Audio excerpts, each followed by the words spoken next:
Artinya kita ingin presiden itu can do no wrong. Gak boleh salah presiden itu. Gak boleh ada cacat dia tuh. Karena itu kita bersihkan. Termasuk kecurigaan. Kenapa? Saya juga mencurigai. Kenapa seseorang yang lulus dari universitas tidak bisa berpikir abstrak? Coba. Tidak bisa berpikir konseptual. Maka saya curigai. Kalau saya bilang bangsa tuh Jokowi, Anda akan bilang Anda maki.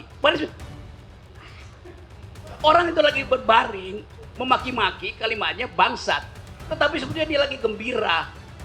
Bagaimana you cari representasinya? Itu hanya bisa dibaca dengan metode dalam ilmu hukum namanya hermeneutics of suspicion. Oke. Pernah belajar itu nggak? Oke. Oke. Sekarang begini. Yang jadi tumpuan hukum positif Indonesia yang bersumber pada pelajaran-pelajaran dari Hans Kelsen.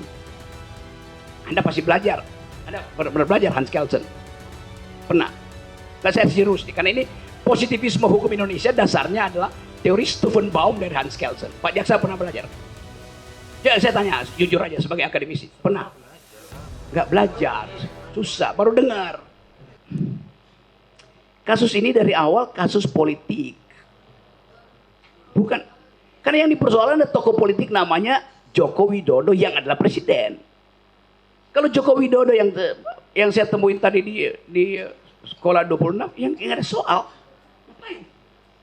Justru karena tadi prinsip noblesse oblige, maka seluruh mata itu mesti diarahkan dengan kecurigaan penuh pada Jokowi.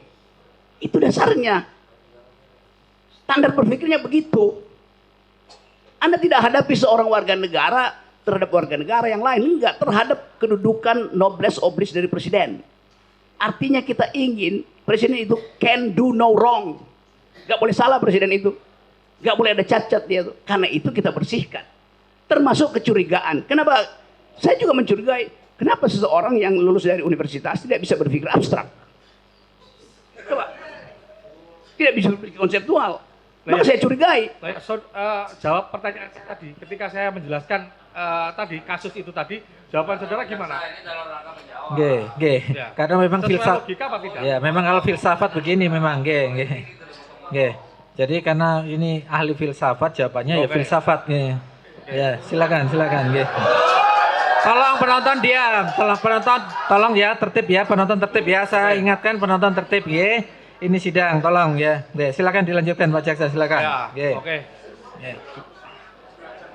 Menurut filsafat ya, saudara ahli kayak gitu, pemberitaan apapun, penyebarluasan informasi apapun kayak gitu kan, sebelum ada keyakinan atau data yang terverifikasi, kan tidak boleh istilahnya menyebarkan itu suatu kebohongan atau tidak sesuai data kayak gitu. Karena itu menyangkut kredibilitas seseorang kayak gitu. Menurut pendapat ahli gimana? Itu yang saya bantah dari tadi, nggak ada kredibilitas seseorang di situ. Presiden nggak punya kredibilitas sebagai manusia yang punya jabatan publik. Apa kredibilitas presiden? Dia dipilih rakyat supaya meneruskan kepemimpinan. Dia juga bisa dijatuhkan rakyat. Apa kredibilitasnya?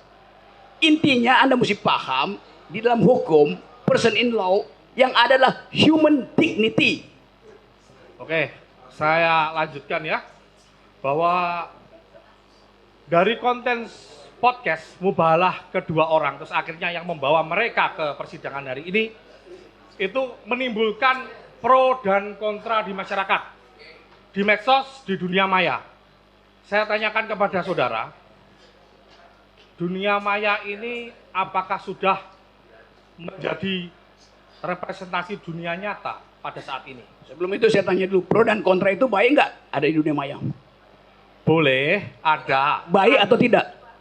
Pro kontra itu kalau misalnya sekarang kita melihat tidak ada saling mencaci maki, saling kebencian, normal-normal saja nggak apa-apa ahli. Oke, karena di sini menimbulkan antara mereka, mohon maaf, mereka yang pendukung pemerintah dalam arti ini Presiden Jokowi dengan mereka yang kontra pemerintah, itu terjadi debat kusir yang tidak tahu jeluntrungannya, alurnya selesainya kapan, malah timbulnya perpecahan, kebencian kayak gitu. Menurut saudara hal ini itu sudah representasi di dunia nyata apa belum? Saya terangkan pelan-pelan ya, Pak Jaksa ya. Perlahan. Tolong penonton tenang, Pertama, you pakai istilah pro kontra. Pro kontra itu maksimal yang satu puji, yang satu caci. Kalau dua-dua puji itu hanya pro-pro. Nangkap nggak? Ya. Kalau duanya mencaci artinya kontra-kontra. Ya. Dunia ini pro kontra. Anda tidak bisa mengusul. Anda pro kontra tapi saling puji aja ya. Anda pro kontra tapi saling cacat. Jadi secara logis definisi Anda itu cacat di dalam definisi. Oke. Sekarang begini. Tenang, sekali lagi tenang, tenang. Oke. Tenang, Saya mikir pro kontra tadi, saya mengatakan bahwa saya ingin saya tanyakan kembali lagi. Dunia maya menurut saudara ahli ini merupakan representasi dunia nyata apa tidak? Dunia maya itu, perhatikan ya kalimat saya. Sesuatu yang diupload ke dunia maya mengalami abstraksi. Anda nggak bisa lihat. Kalau saya bilang bangsa tuh Jokowi, Anda akan bilang Anda maki. Orang itu lagi berbaring, memaki-maki kalimatnya bangsat. Tetapi sebetulnya dia lagi gembira. Bagaimana you cari representasinya itu? Itu hanya bisa dibaca dengan metode dalam ilmu hukum namanya hermeneutics of suspicion. Oke. Pernah belajar itu nggak? Oke. Sekarang begini. Sekali lagi saya peringatkan penonton ya, tolong jangan teriak-teriak. Ini sidang ya. Mohon saudara ahli ingat-ingat. Tolong kembali, dihormati ya. sidang ini. Saudara ahli ingat-ingat kembali. Ini kutipan yang saya tanyakan kepada saudara itu dalam kapasitas ketika pada waktu itu saudara pernah menjadi saksi dalam persidangan Ratna Sarumpait? Pernah? Saksi Ratna Sarumpait di perkara yang bersangkutan. Ini tadi yang saya tanyakan itu hanya sekedar bahwa saudara konsisten atau tidak di sini karena saudara memberikan pernyataan di situ. Apa? Dunia maya pada waktu itu merupakan representasi dunia nyata. Anda tahu arti representasi? Saudara mengatakan itu enggak? Iya betul. Ya betul, cukup. Entar. Cukup. Anda tahu nggak representasi itu bukan identitas primer. Oke. Namanya representasi. Saya tanyakan sudah dijawab. Ini saya melanjutkan pertanyaan yang lain. Oke. Ini Lanjut, pertanyaan lanjut. Sekali lagi saya ingatkan, Ini biar tolong yang teriak itu dikeluarkan. Karena ini keterangan saudara pada waktu Supaya itu biar saya mati.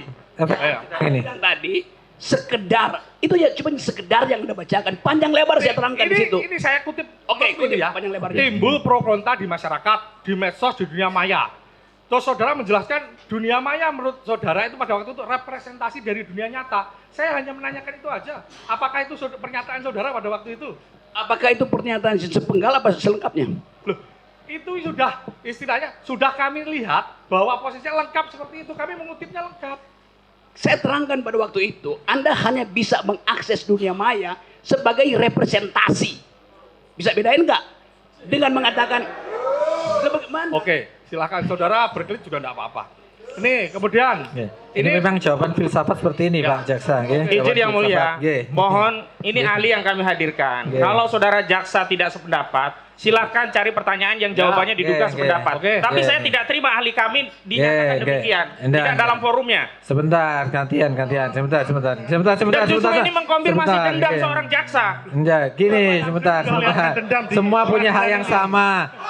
Tolong, siapa yang berteriak itu tolong keluarkan. Yang berteriak itu keluar. Keluarkan yang suka berteriak itu keluarkan. Dari tadi saya memperhatikan penonton tidak tertib, keluar masuk saya Tolong nanya. jangan berteriak ya, dukung Oke. kami dengan tertib.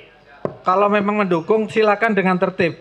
Kita lihat sidang-sidang di tempat lain itu bisa tertib, kenapa di sini tidak? Oke. Terus ini dua Oke. pertanyaan terakhir ahli ya. Oke, silakan Pak Jaksa. Oke. Dalam konteks kekinian atau masa kini bahwa memaknai keonaran atau onar itu kan tidak dalam artian yang sempit karena dengan majunya teknologi dan perkembangan zaman, ya kan?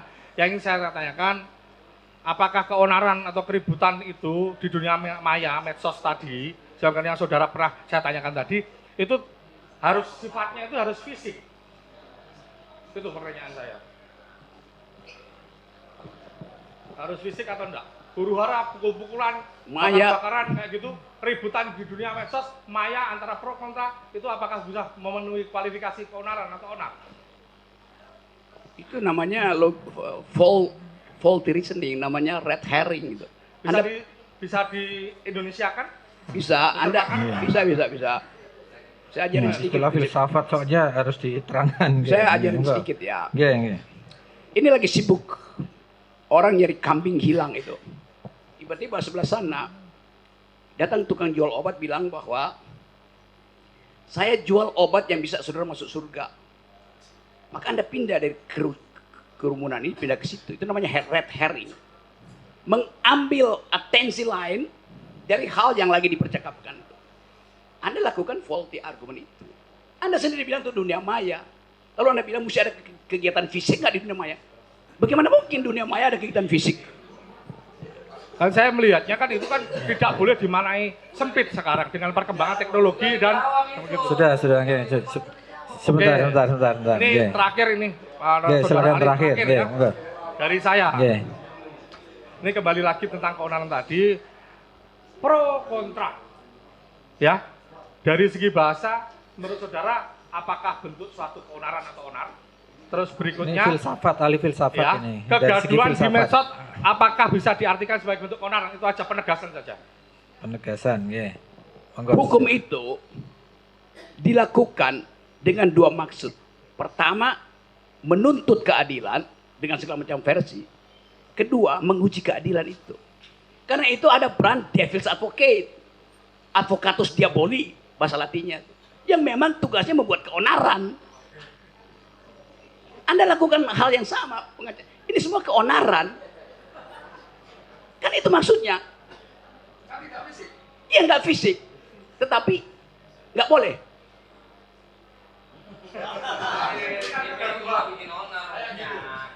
Yang Anda maksud keonaran itu kalau menyebabkan akibat material. Di mana ada akibat material orang keonaran di dunia maya tuh. You are playing devil's Saya cukup, advocate. Pak Jaksa. Ada lagi dari yang lain? Ada. Menambahkan? Monggo. Baik, saya menambahkan. Singkat saja. Ya, baik tadi ahli menyinggung sedikit tentang pendapat bahwa ada penjelasan ahli bahwa Presiden Jokowi itu tidak paham Pancasila. Ya. Lalu kalau kita melihat bahwa pengertian dari segala sumber hukum di Indonesia itu Pancasila, apakah ahli sependapat dengan itu? Sumber dari segala sumber hukum adalah Pancasila di Indonesia. Bukan saya sependapat, faktanya memang begitu. Oke, baik. Tapi saya tidak sependapat kalau saya bikin kajian filosofi bahwa Pancasila itu sumber dari segala sumber hukum. Itu yang menyebabkan kalau saya pakai parameter itu seluruh peristiwa reasoning kebijakan Jokowi tidak fit and proper dengan sumber segala sumber hukum itu. Baik, enggak. Saya hanya menanyakan apakah sumber dari segala sumber hukum di Indonesia adalah Pancasila, itu sudah menjadi pedoman. Ya, baik. Artinya bahwa dalam kehidupan bernegara, berbangsa, bermasyarakat, berbangsa dan bernegara, semua warga negara Indonesia harus berdasarkan Pancasila. Oke. Salah satu butir pelaksanaan dari Pancasila adalah salah satunya saling menghormati sesama manusia. Baik. Nah, dihubungkan dengan penjelasan ahli bahwa tadi dikatakan bahwa hoax itu bukan kejahatan, orang saling caci maki di dalam ruang publik sekalipun, di media sekalipun, itu biasa-biasa saja, boleh-boleh saja. Yang saya tanyakan, kalau itu menimbulkan suatu hal yang pada akhirnya tadi saling dendam, saling caci maki, saling bermusuhan, ada pro dan kontra. Bagaimana dengan kehidupan bangsa kita?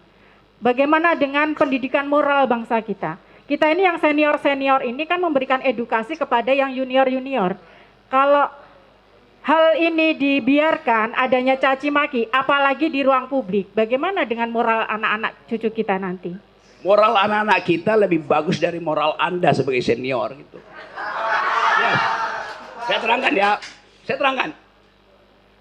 3 jam lalu seorang anak SD umur 14 tahun wawancara saya di ruang rapat situ. Dia anak SMP, matanya cacat. Dia mendengarkan seluruh podcast saya tentang keadilan. Dan dia bilang begini, saya umur 14 tahun, tapi saya mau protes kenapa negara ini terus-menerus tidak dia pakai bahasa, bukankah negara ini Pancasilais? Kenapa keadilan susah betul diperoleh? Dia tidak berpikir, dia intuisi melihat keadaan. Anak umur 14 tahun. Dia tahu bahwa seluruh kegiatan seminggu ini bertumpu pada peristiwa di Departemen Keuangan. Dia tahu bahwa Pak Jokowi hanya bilang supaya jangan pamer-pamer keuangan, kemewahan. Dia protes. Dia bilang ini bukan soal pameran, ini sistemnya. anak itu moralnya lebih tinggi dari Anda itu sebagai senior. Iya. Dari mana saudara mengatakan bahwa itu moralnya lebih tinggi dari saya? Dari cara dia memprotes. Apakah saya memprotes saudara? Anda bertanya seolah-olah moral mereka itu harus Anda didik. Saya menanyakan. Anda bilang tadi, kita senior mesti mendidik anak-anak ini. Loh, dia udah lebih pinter moralnya daripada senior. Saudara ahli tadi mengatakan bahwa tadi saudara seperti mencontohkan pertanyaan teman saya tadi. Ada kambing hilang sama orang yang jualan jamu, ya kan? Mengalihkan seperti, mohon maaf Bapak. Sebentar, biar gini Ya. aja, to the point aja. Pertanyaannya tadi udah terserah. Jadi saya hanya bertanya, saudara ahli masih berpendapat bahwa saling mencaci, saling memaki, memancing opini publik yang menimbulkan pro kontra di area publik. Ya. Gini ya. Konteksnya karena Sudah informasi berkali-kali tertutup, hoax timbul. Sudah Itu berkali-kali konteksnya. tadi Baik. disampaikan ahli. Ya. Oke. Oke, sekarang satu lagi pertanyaan. Oke. Saya tanya ahli. Saudara ahli, secara pribadi, saudara percaya nggak dengan informasi yang disampaikan Bambang Tri? Secara pribadi, saudara percaya nggak dengan informasi yang disampaikan oleh Bambang Tri? Saya ingin informasi itu diuji di wilayah akademis. Nggak, saya tanya percaya atau tidak? Tunggu, sebentar. Tolong. Oke, nggak bisa.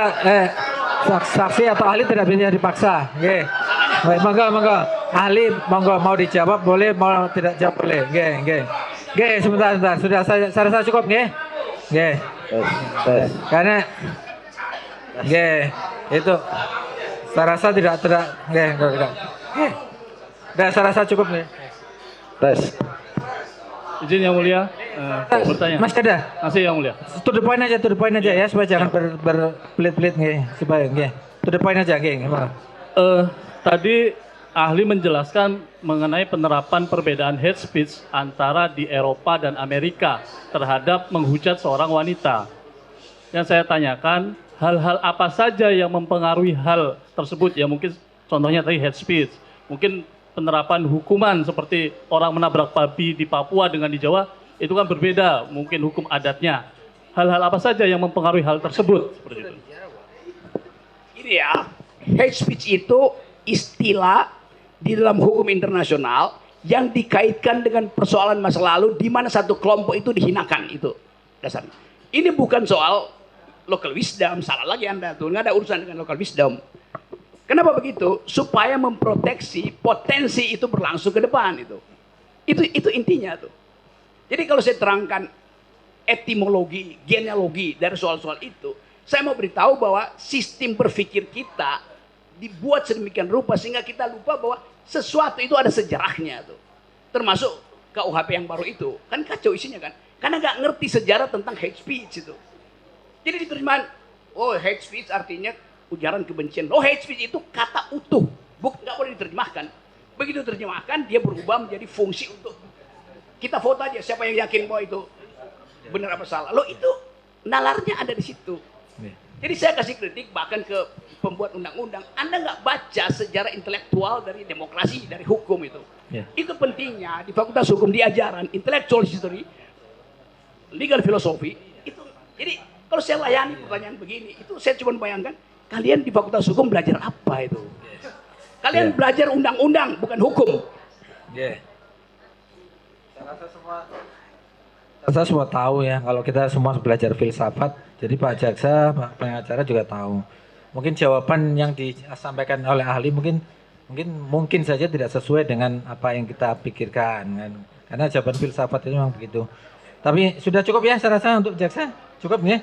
Mungkin dari majelis ada Satu aja yang mulia. ya? Satu Ada? aja terkait pendapat. Depan aja. Saudara, Kita mau skor istirahat ya. ya, saudara ahli ya, satu aja. Terkait kebebasan berpendapat ya. Tadi ahli menjelaskan memang masyarakat bebas berpendapat, bebas mengutarakan kritik, kritis dan segala macam ya. Menurut ahli, apakah kebebasan berpendapat tersebut, apakah sebebas-bebasnya tanpa ada batasan-batasan, tanpa ada aturan-aturan yang diatur di dalam negara kita selaku negara hukum? Secara normatif tidak boleh ada larangan terhadap kebebasan berpendapat. Tunggu dulu. secara normatif. Pendapat ahli. Nggih. Karena prinsipnya adalah hanya mungkin seseorang itu dihargai dignitinya kalau seluruh pendapatnya dia keluarkan. Penghalangan pertama kekuasaan, pengalaman kedua feodalisme, kultur, pengalaman ketiga ketakutan psikologi. Jadi di dalam teori tentang freedom of speech, di bagian penghalang itu yang dihilangkan, bukan kebebasannya yang dimajukan. Penghalangnya yang harus disingkirkan. Begitu cara berpikirnya. Kenapa? Karena kebebasan itu tidak diberikan oleh hakim, tidak diberikan oleh presiden, tidak diberikan oleh jaksa. Datangnya dari hukum alam. Yang menghalangi itu hukum sosial. Maka tidak mungkin kita memaksimalkan kebebasan. Itu udah melekat di kita. Yang bisa kita lakukan, kurangi penghalangan itu. Begitu logikanya. Kami hargai Iya, pendapat cukup. ahli. Sebentar ya. Iya. Ahli sepakat kita di Indonesia ini adalah negara hukum ya. Nah, bahwa ada suatu aturan hukum lah tertentu tentang pembatasan berpendapat ya. Nah, sebagai ahli filsafat dan saya juga ingin tahu apa dari tujuan dibuatnya pembatasan terkait kebebasan berpendapat berdasarkan pasal 28 huruf C Undang-Undang Dasar. Ini pertanyaan 30 tahun lalu waktu saya masih jadi penasihat Buyung Nasution itu soal beginian. Gini. Pasal yang mengatur kebebasan berpendapat itu untuk memaksimalkan kebebasan berpendapat, bukan untuk menghalangi. Karena ada ABCD segala macam yang sering disebut coba Egy Sujana. Jadi kalau semakin diatur kebebasan itu, semakin nilai pendapatnya semakin kurang. Jadi diatur sedemikian rupa supaya kebebasan berpendapat yang datangnya dari human dignity diwariskan oleh alam semesta melalui fatwa Tuhan atau hukum alam itu jangan dihalangi oleh hal-hal yang sifatnya politis, kultural, macam-macam. Jadi prinsipnya negativity, bukan positivity. Karena yang berpendapat itu manusia itu udah bagus. Yang mesti kita halangi mereka yang menghalangi kebebasan berpendapat. Jadi jangan dibalik. Sama seperti logika Pak Jokowi. Jokowi bilang begini, demi kesatuan tidak boleh ada perbedaan. Loh dari awal negara ini didirikan atas perbedaan. Jadi karena ada perbedaan maka diperlukan persatuan. Jangan dibalik. Demi persatuan nggak boleh ada perbedaan. Itu ngaco logikanya presiden. Cukup? Sekali lagi ya. Ya, tutup poin aja. Ya, Ya, soalnya kita tadi ahli menyampaikan bahwa yang menerima hoak adalah dungu ya. Masih ingat ya tadi. Yang menerima hoak adalah dungu, bukan penyebar hoaknya ya. Itu resiprokal aja kan? Ya. Ya, apakah ahli pernah menerima suatu hoak yang kemudian menyebarkan hoak tersebut? Nggak pernah saya nyebarin hoax. Ya. Waktu perkara Ratna Sarumpait, pernah Anda menyebarkan bahwa Kapan saya sebarkan itu sebagai hoax? Anda mengetweet mengatakan Oke, bahwa saya terangkan ya. Anda nggak baca peristiwanya. Waktu peristiwa Ratna Sarumpait terjadi, saya ada di ketinggian 5.600 meter di Gunung Elbrus, suhu 26 derajat Celcius minus, angin 90 km. Bagaimana mungkin saya nge-tweet dari situ? Bagaimana mungkin? Saya ganti SIM card pakai Rusia. Di mana saya sebarin? Apa yang saya lakukan? Anda artinya nggak baca juga keterangan saya di pengadilan. Orang bilang saya nyebar hoax. saya rasa ini udah di luar Lokus konteks ya. deliktinya lain. Ya. Bagaimana Ya. coba? Oke. Saya rasa cukup nggih dari Jaga. Mungkin terakhir dari majelis ada silakan. Oke. Terima kasih, Ketua Majelis. Ahli ya, saudara ahli. Ini baik. Kalau dari jawaban saudara pertanyaan penasihat hukum, jaksa penuntut umum, kalau sependapat saya menyimpulkan, saya cuma mencatat tadi. Saya simpulkan bahwasanya filsafat itu cara berpikir radikal, keras, ya. Bahwasanya malah justru menghendaki untuk perubahan undang-undang gitu. Sependapat. Perubahan undang-undang. Yang saya terangkan tadi, banyak perubahan undang-undang tidak didasarkan pada legal reasoning, pada penalaran hukum, apalagi pada filsafat hukum. Itu kesalahannya pada kurikulum kita tuh. Tapi kalau berpikir secara radikal sependapat berarti ya? Ya, itu dasarnya Pak Hakim. Terus kemudian tugas filsafat, kalau ini kesimpulan saya sepertinya hanya bukan menjawab pertanyaan, tetapi mempersoalkan jawaban itu malah. Iya betul. Ya, oke. Kemudian ada lagi dari jawaban-jawaban saudara yang berikan tadi itu dasarnya hanya ingin mengetahui, atau kalau istilah kerennya mungkin ontologi ya. Betul itu seperti Untuk itu. mengetahui bukan ontologi, epistemologi. Epistemologi itu bukan cara mendapatkan pengetahuan, epistemologi itu. Iya, sekaligus mempertanyakan dasar dari pengetahuan itu diperoleh. Nah, jadi ada ontologi, epistemologi, terus satunya lagi apa itu? Aksiologi. Nah, jadi kalau kesimpulan saya seperti itu, betul? Betul, Oh, Pak Hakim. betul. Ya, itu akan kami gunakan sebagai majelis hakim Oke, nanti terima kasih. dalam membuat keputusan ya. Oke. Kemudian satu lagi. Tadi kan Saudara ahli menjelaskan penemuan bisa dilakukan secara reasoning, akal. Begitu. Nah, kemudian agar menjadi reasoning itu secara norma diterima, ya kan? Sementara kita mungkin dalam membuat keputusan menggunakan itu. Tetapi ternyata tidak diakui atau tidak diterima oleh masyarakat yang tidak setuju dengan akal yang kita sampaikan. Ya. Adakah secara filsafat hukum atau filsafat untuk menjadikan kriteria atau ukuran bagi majelis hakim dalam mengambil penemuan itu secara reasoning? Oke, ini terima kasih. Ini Pak Hakim mengikuti literatur terakhir di dalam studi hukum itu. Saya terangkan pelan-pelan ya. Memanfaatkan logika, legal reasoning, justru itu yang jadi tumpuan hukum positif Indonesia yang bersumber pada pelajaran-pelajaran dari Hans Kelsen. Anda pasti belajar. Anda benar belajar Hans Kelsen. Pernah. Nah, saya serius nih, karena ini positivisme hukum Indonesia dasarnya adalah teori Stephen Baum dari Hans Kelsen. Pak Jaksa pernah belajar? Ya, saya tanya, jujur aja sebagai akademisi. Pernah? Nggak belajar. Susah, baru dengar. Apa? Oh, salah lagi. Dilanjutkan Itu aja. Roscoe. Dilanjutkan aja, saudara ahli. Saya terangin ini. Tolong dilanjutkan aja. Itu sebagai bahan. Itu namanya pure theory of law dari Hans Kelsen yang mengatakan bahwa hukum itu bisa ditarik dari norma di atasnya tanpa perlu uji faktanya. Dan Hans Kelsen di Indonesia diterjemahkan secara keliru, sama seperti soal Pancasila tadi. Menurut Hans Kelsen, sumber hukum pertama itu tidak boleh konkret. Karena itu dia sebut sebagai fiksi hukum. Pancasila itu konkret, ada 5 sila.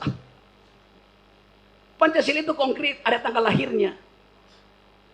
Stat fundamental norm nggak boleh ada tanggal lahirnya. Supaya dia jadi regulatif ideal, ide yang menuntun aja, jangan dibumikan ide itu. Kenapa begitu? Karena Hans Kelsen adalah murid dari Immanuel Kant, yang juga menulis filsafat yang disebut Reinen Vernunft, logika murni itu. Ini bahayanya kalau Anda belajar hukum tanpa belajar filsafat hukum, itu soalnya. Jadi kekacauan kita mulai dari awal, kurikulum fakultas hukum itu kacau, reasoningnya nggak ada. Gimana mungkin jaksa nggak ngerti beda antara Roscoe dan Hans Kelsen? Saya mengajar di filsafat Maaf, fakultas Mas. hukum. Saudara menjelaskan pertanyaan kami. Ini dungu juga nih jaksa ini. Oke. Pendapat ahli aja dari pertanyaan. Jadi memang begitu. Sekarang ada problem. Berkembang teori-teori baru yang tidak perlu mengikuti Stephen Baum itu. Misalnya feminist jurisprudence.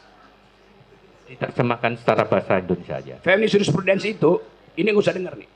Feminist jurisprudence artinya pengalaman perempuan itu konkret sebagai pengalaman hukum yang ditinggalkan berabad-abad. Yang kedua, critical legal study. Untuk membaca di belakang hukum ada persekongkolan antara politik dan ekonomi. Critical legal study. Ada economic analysis of law yang memakai metode ekonomi untuk membaca hukum. Ada hukum tentang lingkungan, environmental ethics, banyak betul perspektif. Nah, itu yang sebetulnya diperlukan sebagai pembanding dari sistem positivistik kita itu. Makasih Pak Hakim. Oke. Oke, satu lagi.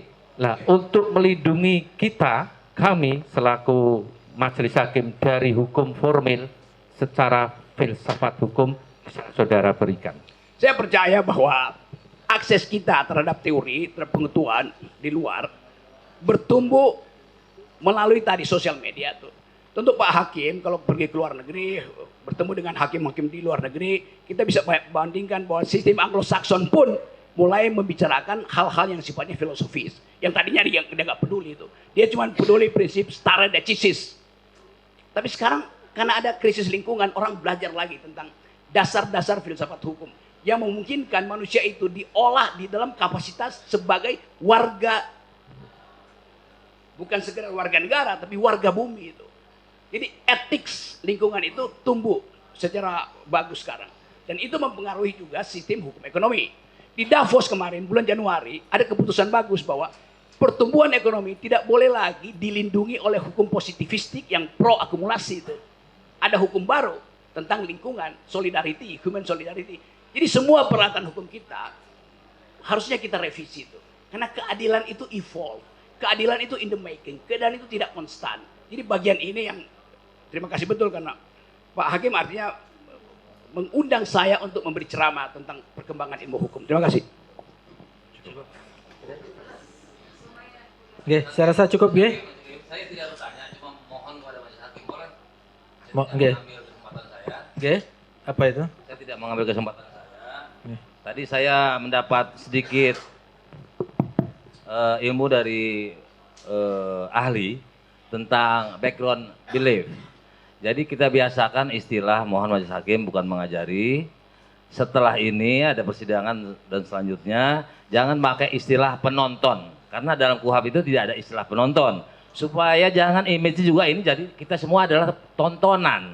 Jadi pengunjung sidang menurut KUHP. Jangan pakai istilah-istilah walaupun ini hanya istilah. Kalau istilah itu bisa membuat background belief rusak, membuat bocor semua ilmu-ilmu hukum yang ada di sini, big leak. Jadi saya minta pengunjung sidang, kalau kita bilang penonton, jadi kita semua juga penonton, padahal image di publik kita ini memang sedang dagelan. Mohon maaf, jadi mohon pakai istilah KUHP saja, yaitu pengunjung sidang. Demikian cukup. Oke, bisa diterima. Satu hal lagi, yang mulia. Nggak masalah. Ini penting sekali. Nggak ada masalah itu. Setelah Bung Rocky selesai, mungkin sudah menjelaskan semua dan pulang gitu. Tapi kita akan lanjut nih, Bung. Menjadi mungkin pemeriksaan terdakwa. Terdakwa, nggih. Kemudian ujung-ujungnya ada penuntutan. Nggih. Kemudian kita suruh bikin pembelaan. Padahal sudah dibatasi oleh pasal 143, dakwaan ini kan sudah nggak jelas, nggak lengkap, nggak sempurna lah, dengan tidak ada ijazah aslinya. Kan harusnya sidang berhenti. Kenapa kita harus teruskan lagi sidang yang bertele-tele? Sebentar, gitu. Karena sudah harus jelas. Akibatnya begitu, dakwaan kan sudah nggak jelas, sudah jelas. Kita bisa pahami, itu kan keinginan saudara. Gitu, Bang. Tapi kan sesuai KUHP, segala perkara yang disampaikan ke hakim harus kita selesaikan, tidak mungkin kita menghentikan di tengah jalan. Tapi KUHP juga menentukan bisa batal demi hukum. Itu kan kalau diajukan eksepsi di awal kan tidak. Walaupun tidak ada eksepsi, ini kan persidangan. Iya, nanti kita yang mempertimbangkan, itu kan di kewenangan di kami, itu nanti apakah dakwaan batal demi hukum atau tidak. Selalu pertimbangan sampai udah saksi semua, dia tetap tidak bersalah, nggak ada kesalahan yang jelas. Soal bersalah tidak itu nanti ya, setelah vonis. Sebelum dinyatakan bersalah, tetap kita menganut asas praduga tidak bersalah. Jadi kalau begitu, dari kesimpulan pembicaraan kita tadi, dengan semua yang jelas tadi sudah disampaikan adalah kedunguan dalam konteks sidang ini, kita jadi ikut dungu juga semuanya. Itulah satu persoalan serius yang mulia. Yang mulia ini bisa menembuskan persoalan hukum ini dengan jelas sebagai hakim. Mudah-mudahan insya Allah. Bahkan menemukan hukum. Hakim bisa menemukan hukum. Bahwa ini udah nggak benar gitu loh. Ijazah Jokowi itu palsu. Kalau ada mana yang asli? sekali lagi Nggak itu ada sudah sampai sekali sekarang. lagi sering ditanyakan itu sudah. Saya kira itu. Jadi saya rasa untuk hari ini keterangan ahli saya cukup, ahli bisa meninggal. Ada? Izin karena beliau mau tiket pesawat jadi kan. Makanya ahli selesai, ahli boleh meninggalkan tempat. Karena keterangan ahli silakan pendapat disampaikan di masing-masing nanti ya, tidak kita tanyakan kepada terdakwa karena keterangannya hanya pendapat. Oke. Oke. Oke.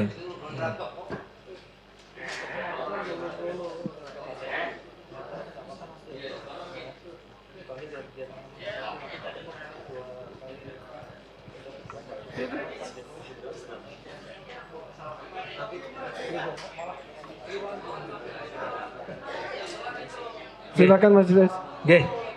Oke.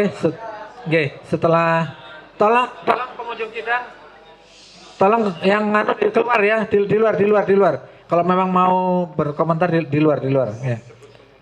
Oke. Yang namanya pengunjung sidang itu duduk rapi, anteng mendengarkan sidang sesuai kayak sidang-sidang di televisi itu loh, di Jakarta kok bisa tenang, penontonnya tidak bersorak-sorak gitu ya, maunya seperti itu. Nah, ini kami tawarkan kepada Mas Ustadz, hari ini setelah ini kita skor sidang untuk istirahat salat. Apakah akan kita lanjutkan untuk pemeriksaan terdakwa karena kita mengejar supaya minggu depan bisa tidak harus ya nanti ya enggak, sekarang saya tanya dulu, makanya kita tawarkan sebentar ya, makanya kita tawarkan dulu. Seandainya ini di sisa waktu yang tersisa nanti setelah istirahat sholat, mungkin kita periksa sebentar. Sekarang tidak kita periksa harus satu-satu nanti, mungkin Gus Dur dulu. Iya nanti Anda karena tadi Anda mau mengajukan saksi adicat, Anda nanti belakangan satu-satu nanti terdakwa tidak digabung lagi. Awal nanti satu-satu. Iya, enggak. Iya nanti satu-satu. Kita sekarang siap, kami nanti dari Gus Dur siap kira-kira kalau kita mulai nanti setelah istirahat. Siap Pak Hakim. Siap. Ya, nanti kalau memang nggak selesai kita lanjutkan di hari Selasa depan. Gitu. Oke. Kita minimal ada pengantar dulu lah dari keterangan terdakwa ini. Oke. Penasihat hukum sependapat? Oke. Ya, nanti sidangnya Gus Dur Anda nggak ikut nanti. Ya. Oke. Jadi nanti setelah istirahat kita mulai dengan pemeriksaan terdakwa Gus Nur dulu. Nanti kalau tidak selesai hari ini, kita lanjutkan Selasa depan sekalian untuk pemeriksaan terdakwa Bambang Tri. Oke. Serasa begitu, oke? Sampai jam berapa yang mulia? Di skor sholat. Sekarang sudah jam 2.